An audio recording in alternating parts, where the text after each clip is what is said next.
Bona tarda. Se'm sent? Sí, no? Està engegat. Perfecte. Bona tarda a tots i a totes i gràcies per haver vingut en una vespre tarda tan agradable com la d'avui. I dic agradable perquè és necessari que plogui, i a veure si plou uns quants dies més. Que moltes gràcies per haver vingut. Avui fem la segona sessió del Cicle Reus Ciutat de Pedagogues i toca parlar d'una persona que jo crec que ha passat massa desapercebuda a la nostra història.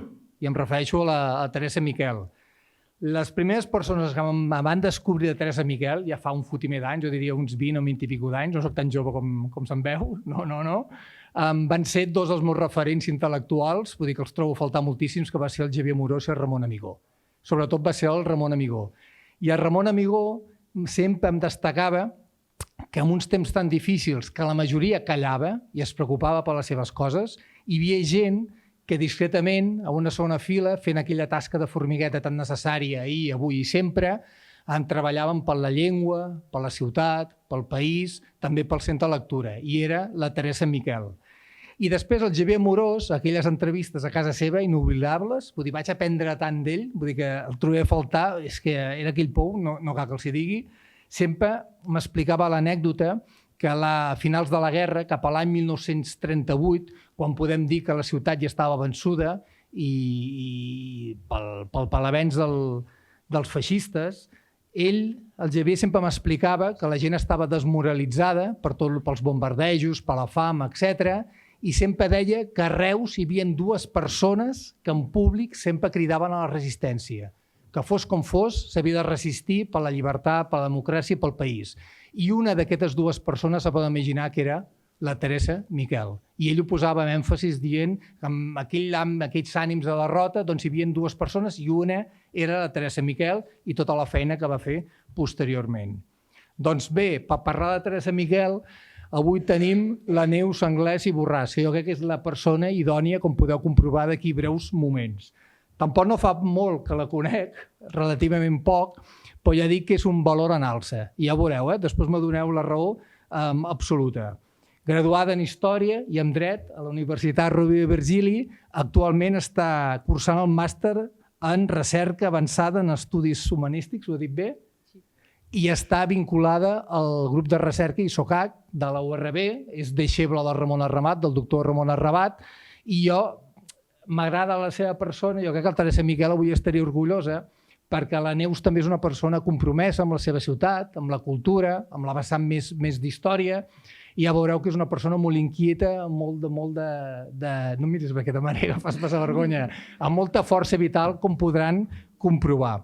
I ja avanço aquí que és una persona que donarà molt de parlar, perquè jo crec que ve forta. Són aquestes noves generacions que sempre ho dic, que pugen molt ben preparades, molt fortes, molt conscienciades, més necessàries que mai, que jo crec que ens passaran per la dreta per una velocitat increïble. I aprofito per donar les gràcies un cop més a la Fundació Redis i a la Comissió d'Ensenyament perquè ens omplim molt la boca tots i totes. Jo el primer, que s'ha de donar oportunitats al jovent que puja, doncs el cicle jo crec que agraeixo a la presidenta, és una bona oportunitat per conèixer gent que està pujant forta i que donar molt a parlar.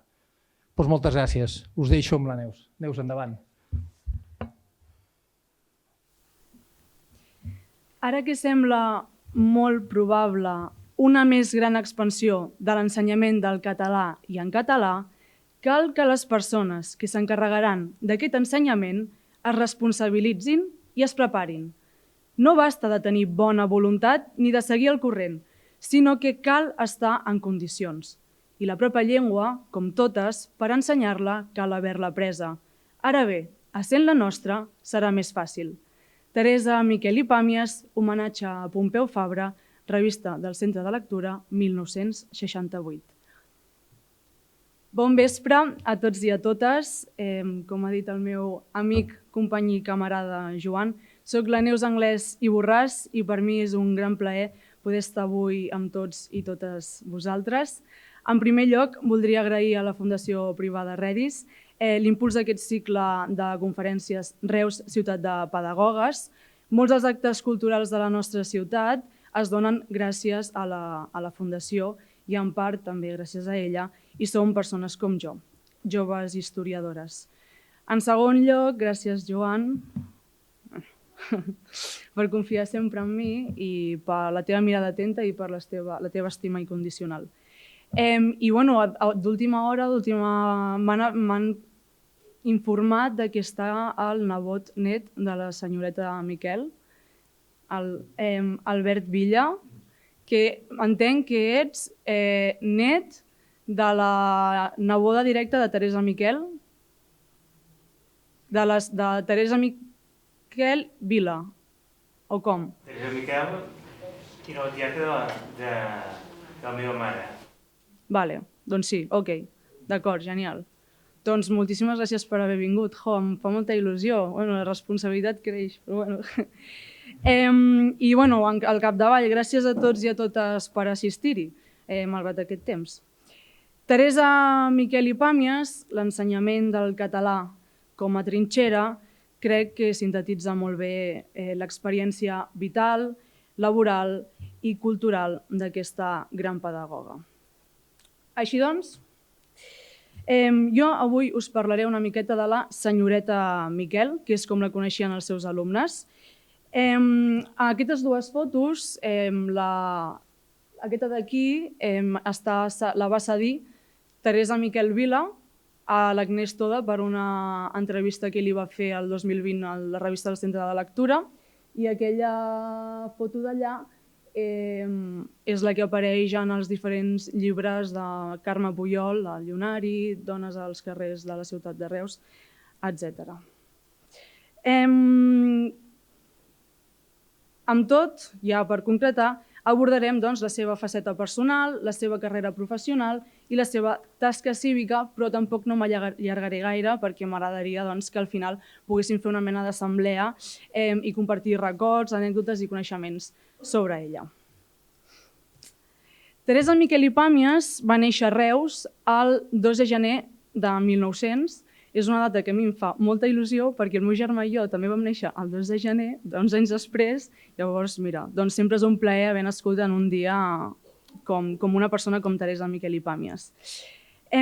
Teresa era filla d'un comerciant de la ciutat, Josep Miquel Millan, més conegut com Pepito Miquel, i també la seva mare, Teresa Pàmies Bruget.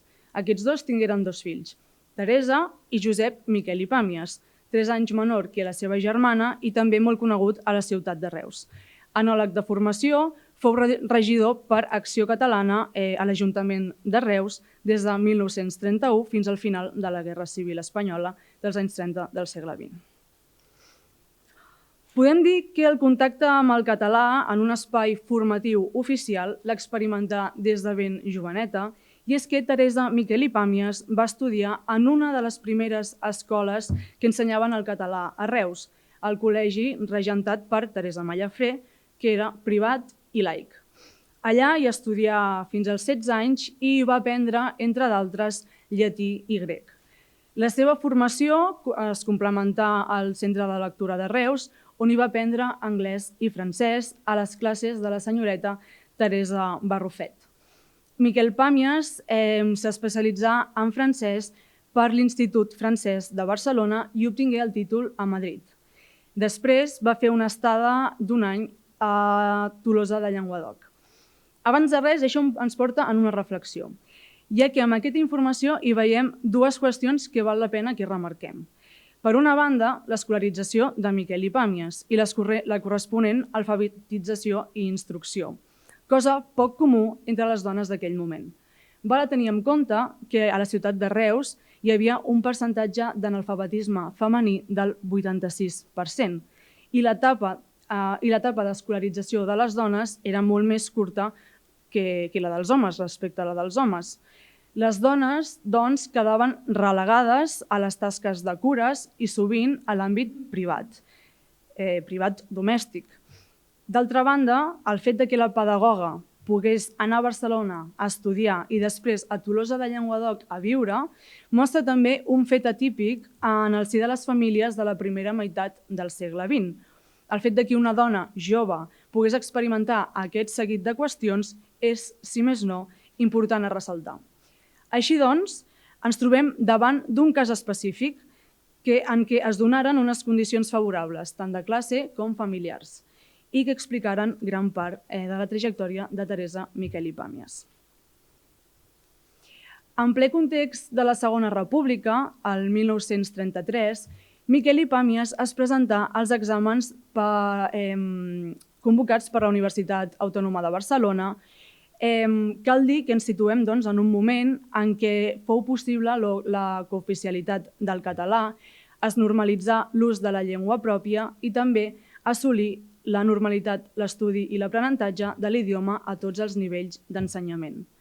Per a dur a terme aquesta política lingüística eren necessaris mestres de llengua catalana, amb formació i exàmens que validessin els seus coneixements. És per això que Teresa es presentà a les proves per tal de formar part del Cens de Professors de Català de la Generalitat de Catalunya i rebé el títol de professora pel mestre Pompeu Fabra. Aquí, anys després, escrigué en homenatge en la commemoració del centenari del seu naixement, que, de fet, el fragment que hem llegit al principi és en el context d'aquest mateix homenatge. La seva activitat docent com professora d'idiomes la va desenvolupar en gran part a l'Acadèmia Cisneros, que havia obert juntament amb Francesc Baró i Lluïsa Òdena, al Centre de Lectura de Reus també i a l'Escola de Doña Maria Cortina, com es coneixia aleshores. També va impartir classes a casa seva i per correspondència en plena dictadura de Franco, cosa que tractarem més endavant. Veiem, doncs, un denominador comú en els centres on va treballar i és que no va poder exercir en l'escola pública perquè s'havia llicenciat a França i no se li va comptabilitzar amb el concatenat del sistema educatiu espanyol vigent. Malgrat això, Teresa Miquel i Pàmies és una de les professores més influents i transcendentals de Reus en el segle XX. Gran part de la seva tasca professional la desenvolupà sota la dictadura feixistitzada de Franco. Feixistitzada perquè de les eminències del grup de recerca on jo estic diu que Franco no era feixista, que era feixistitzat, d'acord? Bé, doncs amb això continuem. Van ser anys molt difícils per la família Miquel i Pàmies. El seu germà, per exemple, fou apartat del seu lloc de treball que tenia a l'estació enològica de Reus. I Teresa va haver de passar a fer les seves classes de català d'amagat. Teresa Miquel edità un curs de gramàtica catalana, cicloestilat anònim i clandestí. Aquesta professió la dugué a envoltar-se d'eminències de la nostra ciutat, com Xavier Amorós, Ramon Amigó i Anglès i Josep Maria Arnabat i Vilaró. El recentment traspassat, el llibre primer 1941-1950 de Temps estranys, clarobscurs, a la llarga postguerra reusenca, ens narra. Teresa Miquel era una persona que vivia per les seves fidelitats espirituals, la religió i la catalanitat. Vaig adonar-me del seu sòlid i inalterable, i llavors poc compartit, sentit de la catalanitat, del seu amor a la llengua, de les seves fidelitats indestructibles i a la vegada de la seva noblesa i integritat. Amigó, al seu torn, a l'ensenyança de la llengua catalana des de Reus sota el franquisme, homenatge a Teresa Miquel i Pàmies 1900-1988, ens explica amb gran extensió la tasca formativa del català des de la clandestinitat per part de Teresa. Aquesta lleialtat per la llengua de la que parlen Amorós i Amigó, Miquel i Pàmies també la mostrava en formats més enllà de l'ensenyança. Un exemple d'això fou, en primera instància, el grup Maquis de Poesia, actiu entre 1945 i 1946. Que nosaltres sapiguem, la senyoreta Miquel mai no va escriure versos, però no va faltar en cap de les trobades. A la del Mas de Mont-rebà, a Alcover, a la Vall de Montblanc i al Mas de l'Escarrinxat, propietat del doctor Pere Barrufet, germà de la mestra Teresa Barrufet, de la que parlàvem amb anterioritat. i aquest mas es trobava a la vora del Camí de Tarragona i són dades que s'han pogut recollir, poder no són rellevants en la recerca, però mira, ja que ho hem trobat, doncs ho expliquem. Es tractava aquests maquis de poesia d'excursions literàrio-poètiques, patriòtiques, fins a cert punt, en què es llegien poemes al ras.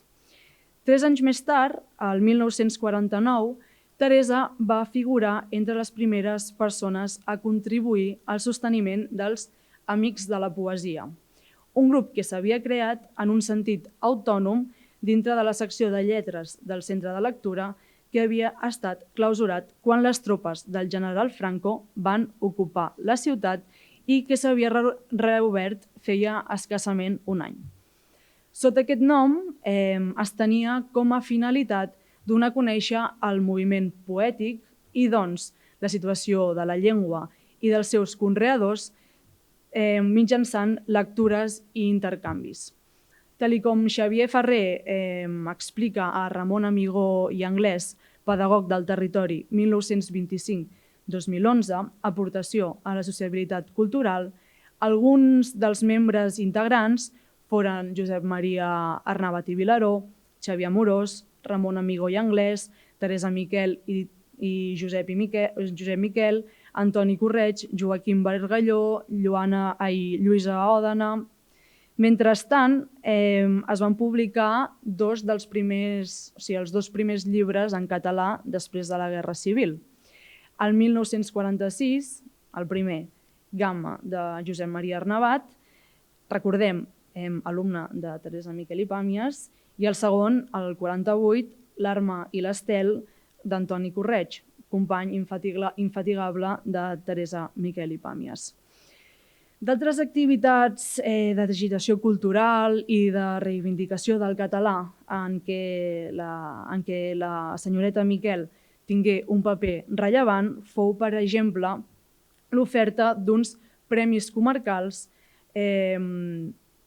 per als Jocs Florals de la Llengua Catalana que s'havien de celebrar a París el 14 de juny de 1959, és a dir, a l'exili.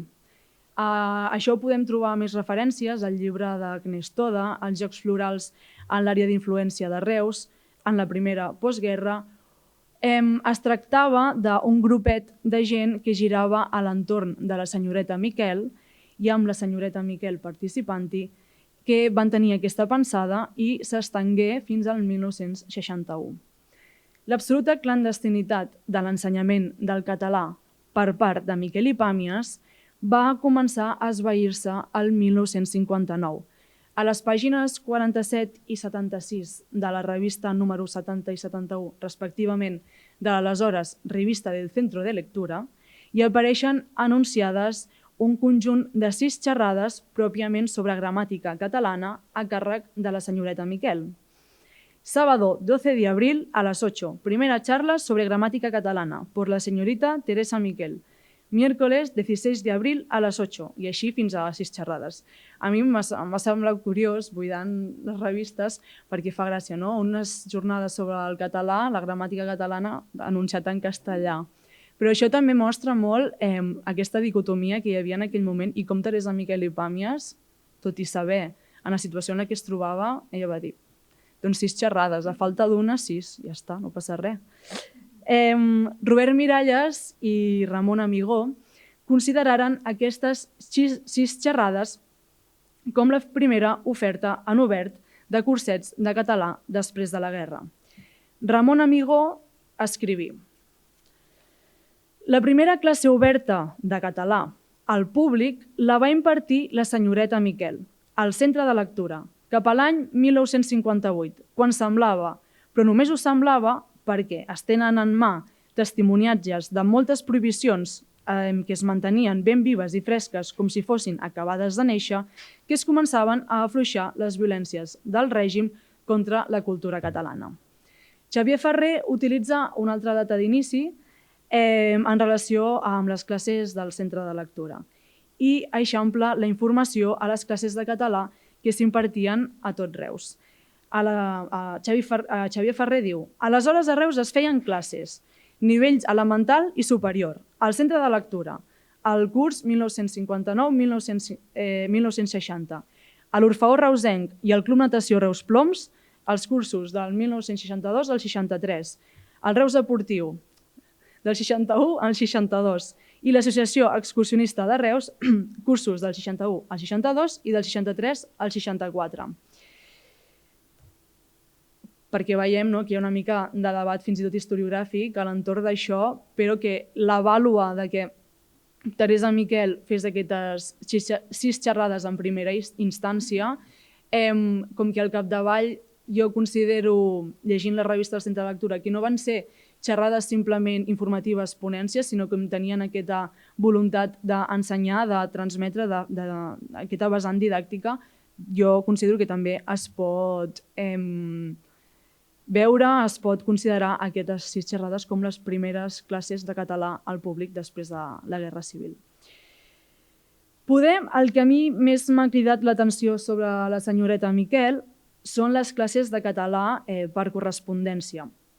Aquestes les va dur a terme entre el 61 i el 1975.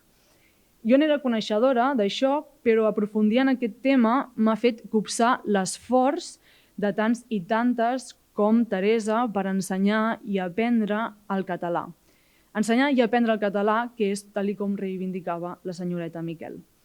Agnès Toda, a Teresa Miquel i l'ensenyament del català a Reus, divideix aquestes classes en 3 etapes.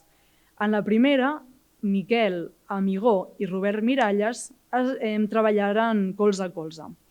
Sembla que des de Barcelona tenien por que es clausurés l'entitat sota la qual s'aixoplugava Òmnium Cultural, que en aquell moment era el Centre d'Estudis Francesc Eiximenis, i volien que algú funcionés autònomament en relació amb les classes per correspondència que s'estaven planificant per si de cas. Això són conclusions que s'arriben a partir de la recerca, però vaja, em sembla que apunta bastant en aquesta direcció. En la segona, compresa entre el 66 i el 75, la senyoreta Miquel i Ramon Amigó van assumir el repte que se'ls havia proposat. I és que se'ls havia dit de començar a impartir classes de català a partir de l'ús de la nova gramàtica, que des del 66 ja es podia utilitzar. D'aquesta aventura, Miralles se'n va desprendre i es comptabilitza que fins al 1975 es van atendre un total de quasi 400 persones. La tercera etapa, a partir del 1975, i és que la llengua ja no estava perseguida, si més no jurídicament. Per exemple, els exàmens ja es feien al centre de lectura, etc. Aleshores veiem aquí un canvi, una nova dimensió. La iniciativa de les classes de català per correspondència des de Reus es va mantenir fins al novembre de 1980, en què hi va haver només una única subscripció o inscripció. Doncs és això que dèiem, la situació ja havia canviat en relació amb la llengua i a Reus Òmnium Cultural ja feia classes regulars de català. Una altra de les aventures més representatives de la lluita de la senyoreta Miquel pel català també va ser, juntament amb un dels seus alumnes predilectes, Ramon Amigó i Anglès. La primavera de 1966 també es va iniciar un curs a Tarragona després d'un seguit de temptatives.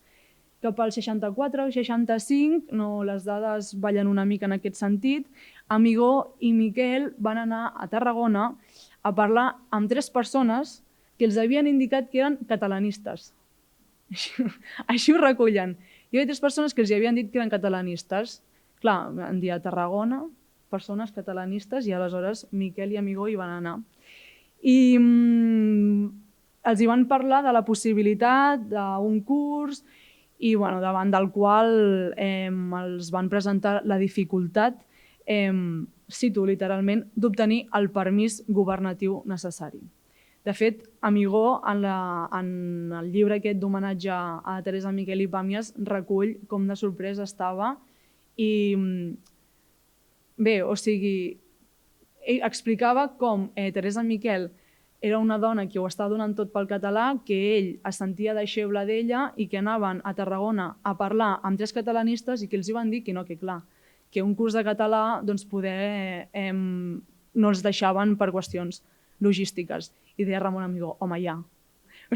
Ja m'ho imagino, però és que no ho havíem de demanar permís, s'havia de fer d'una forma més o menys clandestina, però bueno, és molt interessant de llegir perquè Amigó escriu brutalment bé i bueno, jo ho intento explicar però és que ell ho narra. Però a la primavera del 66 va ser quan tots dos reusencs van intentar-ho a través d'una altra via, el seminari. I aquí sí que van aconseguir tirar endavant un curs més o menys migrat de persones, però un curs de català al capdavall a Tarragona. Els anys anaven passant i Teresa s'anava fent gran. Quan va deixar bona part de la seva activitat professional, no va abandonar la labor cultural i desinteressada com la revisió, per exemple, dels escrits al setmanari Reus. I en aquest mateix periòdic va col·laborar amb notes encaminades a la depuració de la llengua. Pel que fa als homenatges en vida que la senyoreta Miquel rebé, veiem que en els anys 70 la Comissió d'Ensenyament d'Òmnium Cultural li van reconèixer la tasca en defensa del català fins a 2 vegades. Per Sant Jordi de 1980, el Centre de Lectura de Reus acordà fer-la soci d'honor.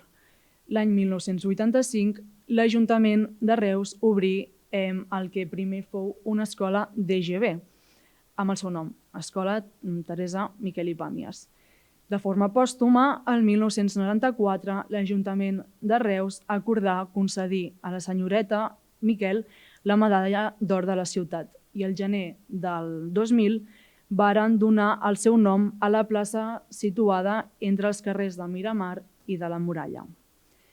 El 18 de maig de 1988, a l'edat dels 88 anys, a Reus, Teresa Miquel i Pàmies ens deixava i amb ella la dona, com li deien Amigó i Amorós, la dona moderada en política, la creient, la nacionalista convençuda.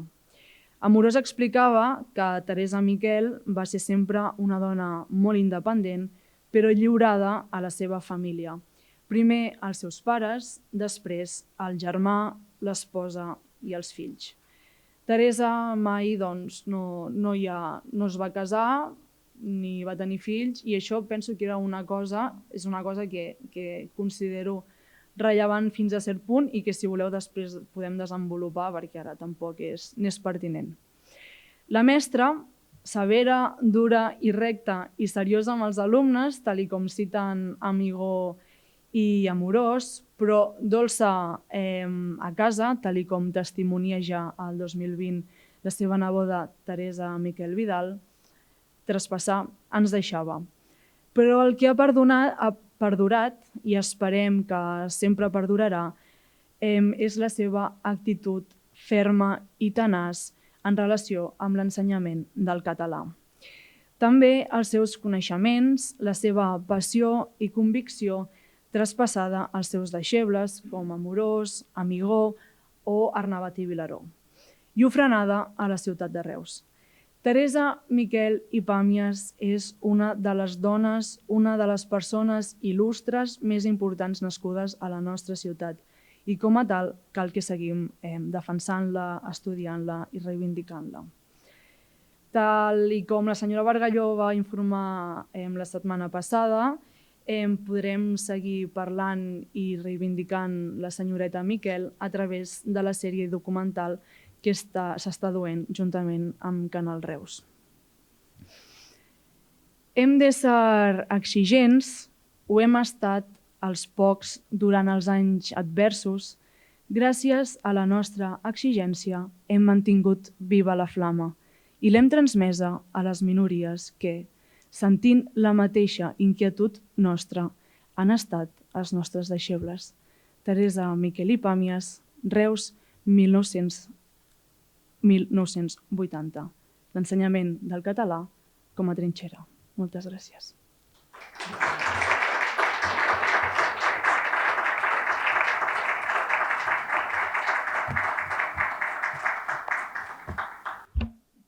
Gràcies, Neus. Obrim torn de debat, paraules, opinions.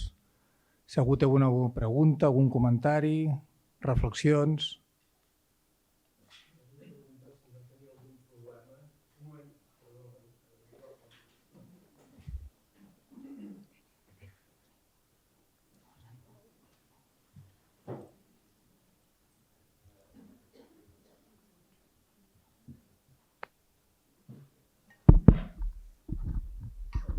Preguntar si es coneix o teniu coneixement d'alguna dificultat o algun problema amb les autoritats del temps del franquisme. No sé si hi ha algun estudi sobre això, alguna investigació.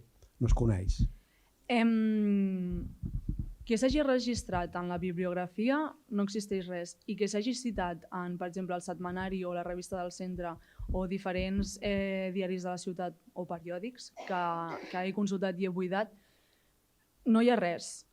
Tot i que no sé fins quin punt, clar, al final en aquella època tot això estava certament confiscat a mig camí de la confiscació i l'oportunitat de poder escriure-hi, per una ideologia molt, doncs, que al capdavall franquista. Aleshores tampoc s'explicava amb noms i cognoms, s'evidenciaven aquestes coses. Però penso que també hem de ser capaços de mirar cap a unes altres fonts primàries que ens portaran a respostes que a mi m'han generat, de fet m'han generat moltes preguntes i moltes inquietuds. Teresa Miquel i Pàmies. Per tant, amb això que diu, penso que és un tema a reflexionar i molt pertinent en aquest context. Gràcies. A vostè.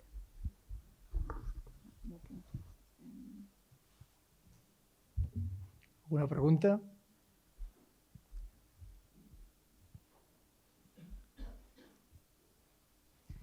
No cal que siguin preguntes, si algú teniu alguna aportació sobre ella, encantada de poder aprendre i escoltar-les.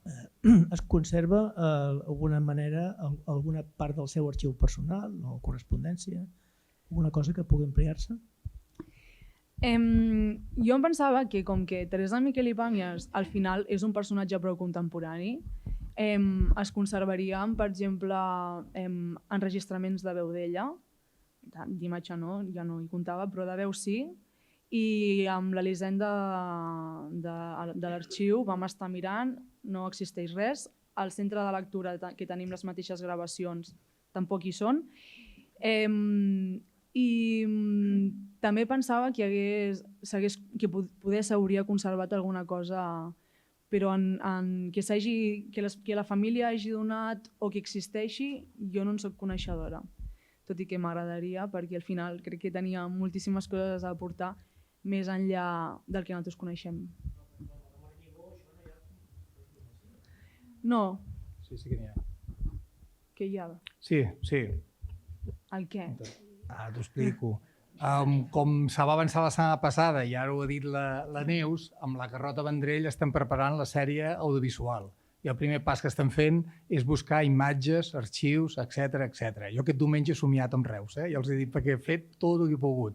Hi ha avanços, si algú té imatges o alguna cosa, sobretot la família Teresa Miquel, ens interessa, però 200-300%. Avui he parlat amb Montserrat Amigó, la filla del Ramon Amigó, preguntant-li, clar, lògicament pensant, eren amics, col·legues, companys, etc. de projecte, parlem amb ella, a veure que si té material, he parlat per telèfon que està de baixa i m'ha dit que de fotografia molt poca cosa, ja he localitzat alguna més que del maquis de poesia, alguna coseta, era una persona discreta, ja ens indica quin context social polític es vivia, no ens hem d'oblidar, com deia bé la Neus, la dictadura, i m'ha dit que sí que hi ha correspondència del Ramon Amigó que està cedida a la biblioteca del Centre de Lectura i m'ha dit que sí que li sona que hi ha cartes dirigides a la Teresa Miquel. M'he assabentat avui, Neus, ho sento. Doncs m'ho haguessis pogut dir, Joan. M'he assabentat avui mateix.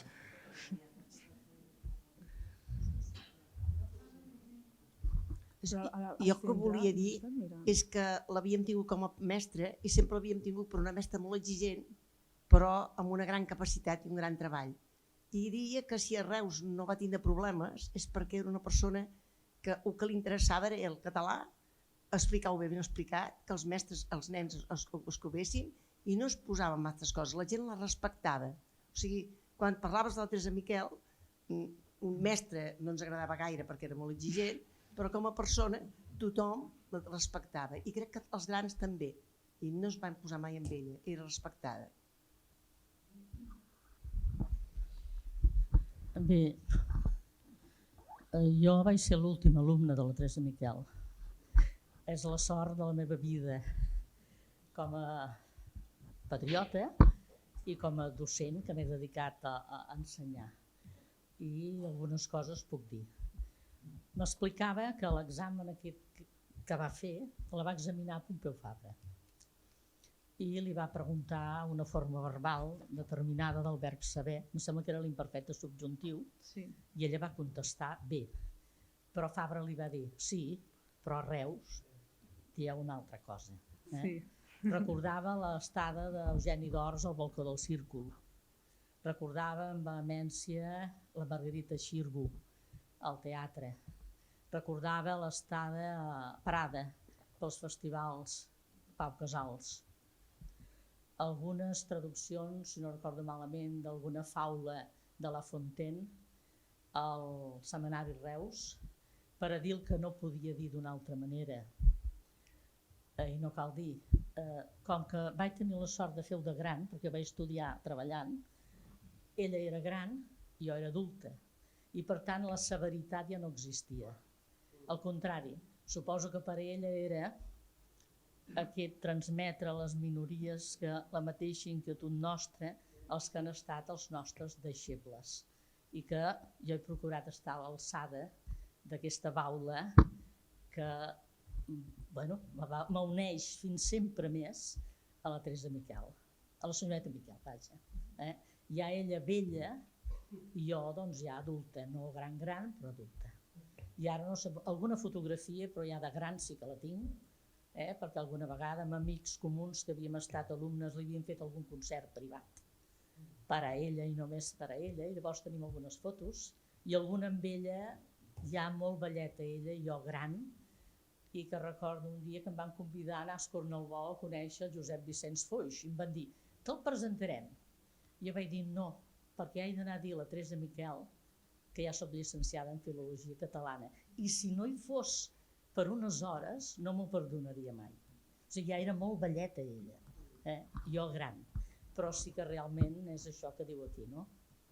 De pedra picada i d'adult a adult, interessantíssim, vaja, una sort del viure d'adult a adult. Amb criatures suposo que és diferent. Per això, i els perfils ja són uns altres, no? Perquè tractar amb criatures quan tu has estat tan exigent amb tu mateixa, no és tan fàcil, i quan els aprenentatges no són tant de pedagogia com de coneixements com eren a l'època. Però vaja, una sort per la persona, però una sort per la ciutat, pel territori i per la identitat. Sí, totalment d'acord. He tingut la sort de ser alumne de la senyoreta Miquel, com a nena, a Maria Cortina, igual com la Cori Bach. I de francès.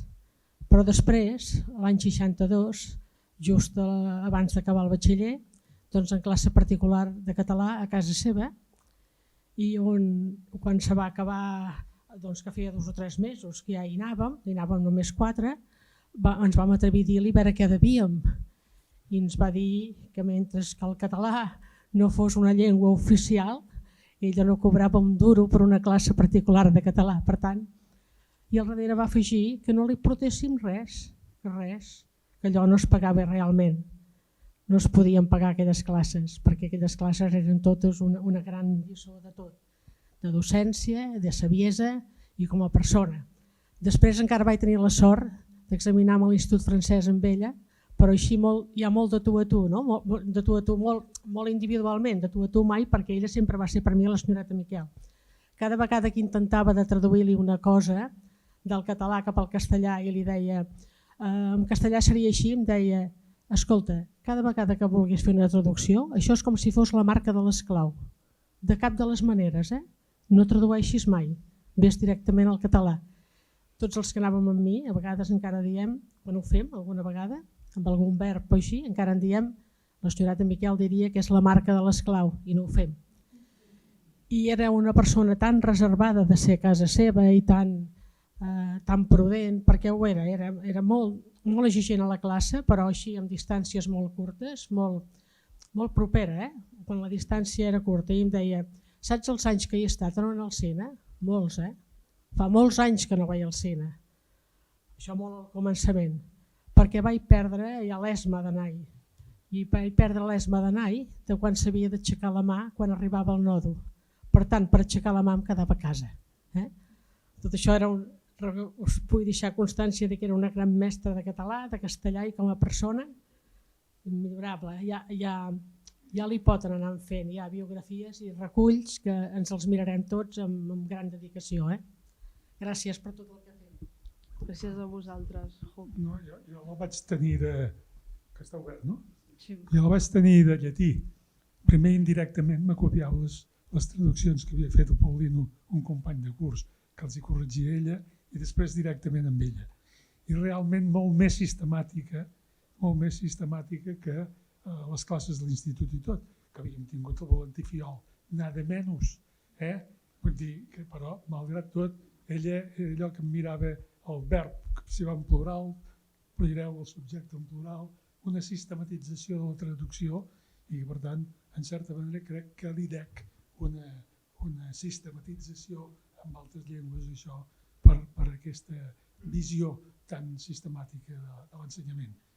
I només aparent, és a dir, severa, però afectuosa. És a dir, en el fons,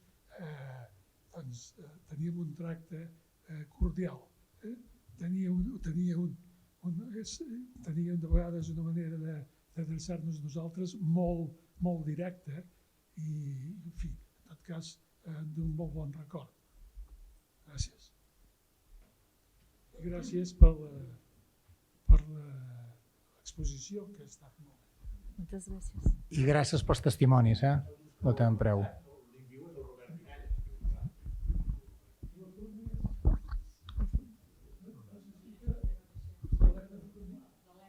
L'Helena Fornies trobo que està poc citada. Vale.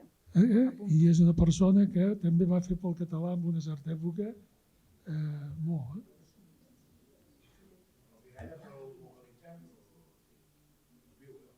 Sí, però jo no m'he... Sí, l'Helena Fornies no, suposo. Preguntarem. S'encarregarà el Joan. Hi ha qui no m'avisa de les coses, que treballi més que jo. Us hospitava. Gràcies pels testimonis, vull dir que ens esteu ajudant molt. Jo crec que sí que s'han fet homenatges, com bé deia la Neus, el nom de l'escola, però no és prou. Jo crec que a Reus tenim la mala costum que no fem homenatges com Déu mana. Jo ho dic, i ho dic de fa 30 anys, ho porto dient i s'ha de fer. I el millor homenatge, sabeu quin és? Recordar quotidianament totes aquestes figures. S'ha d'anar recordant contínuament. I permeteu-me fer una reflexió. Com sabeu, un dels períodes que estudio més és la Guerra Civil i l'immediata postguerra. I he tingut la sort que he anat entrevistant gent anònima, ciutadans, tema de refugis, de vida quotidiana, repressió. Ara estic amb el tema dels deportats als camps de concentració nazis i vas parlant amb diferents famílies. I és curiós perquè vas fent les converses, les entrevistes, a la meva manera, sense gaire mètode, i naturalment s'acaba derivant l'entrevista en una conversa, que és el millor que hi ha. I és curiós perquè sempre em ve al cap que quan parlem dels anys 50 i sobretot dels anys 60 en diferents persones, de la dictadura, etc., tot el del nodo, etc., tot allò que la gent no tenia espais de lleure, espais de llibertat, el tancament del centre, etc., tinc dues famílies que dues persones diferents em parlaven que en aquells moments tan difícils, a banda d'algunes petites notícies de resistència política, ara ja torno a l'àmbit cultural, em parlaven que hi havia una senyoreta de Reus, que continuava lluitant pel català. Dues persones, un home i una dona de testimoni que m'ho anaven explicant. Clar, jo no lligava caps fins més endavant, quan he anat tenint més informació, naturalment estava parlant d'aquí, de la Teresa Miquel. I per què us explico això, a banda de l'anècdota i entretenir una miqueta? Pel tema que hi ha en base a aquestes figures importants, figures històriques, els historiadors i les historiadors ens centrem molt en el tema polític, a cops ens oblidem el valor de les persones com a símbol. Cap on vaig ara? Doncs en aquest context tant de dictadura, d'ofec, jo no la vaig viure, però hem intentat documentar el tema social, econòmic, etc. La gent, podem dir que la moral no estava gaire alta, la gent estava bastant desmoralitzada, s'anava fent vida quotidiana, la gent volia viure el millor possible, però la petita esperança que tenia la gent d'on venia? D'aquests petits gestos de resistència quotidiana. Jo crec que la Teresa Miquel és un exemple de persona símbol. És a dir, que amb aquesta feina formigueta, que la gent s'anava escampant, donava esperança a la gent que la coneixia, a la gent que arribava del centre de lectura, etc., que encara hi havia camp per córrer i que encara s'havia d'anar continuant lluitant pel tema del català i per la democràcia i per les llibertats. És a dir, que la importància, jo crec que Teresa Miquel, i de fet de totes les pedagogues que tractem i de les que no hem pogut tractar dins el cicle, és que jo crec que és el que es troba a faltar potser avui en dia, que s'ha de reivindicar el paper dels pedagogs i les pedagogues també com a persones cíviques actives, com a símbols, que també ajuden que la societat avanci amb el tema de la seva activitat, però també el tema de l'àmbit de la moral, etc. No sé si m'he explicat bé, Sí, molt bé, Joan. I a més, això que has dit, o sigui, amb el Joan sempre tenim converses molt transcendentals i això va una mica també en la línia del teu amic Gramsci, no? Que els pedagogs al final ocupen espais hegemònics i el fet de ser pedagog és estar en escoles de diferents tipus, centres educatius de diferents tipus i al final que Teresa Miquel, per exemple, fos tan acurada amb el català, si això es sistematitzés amb la resta d'àmbits educatius, al final és això, no? Assumir l'hegemonia cultural i fer-nos aquests espais nostres. I respecte, no sé qui ho ha dit, sí, vostè, el verb que li va preguntar Pompeu Fabra, li va dir, això ho diu Teresa Miquel, diu, em va dir que a Reus diem sapigut, en lloc de sabut, sapigut.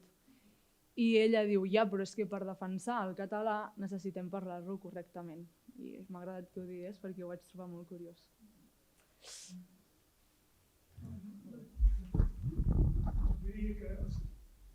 No sé, és a dir, és una experiència personal i jo vaig aprendre la doctrina en català a Sant Francesc i en els anys més forts. És a dir, que la repressió i a l'Orfeó reusenc vaig veure sempre teatre en català, des de molt petit, des dels Pastorets fins a Segarra. És a dir, jo he conegut Segarra i Iglesias i això en català, a l'Orfeó.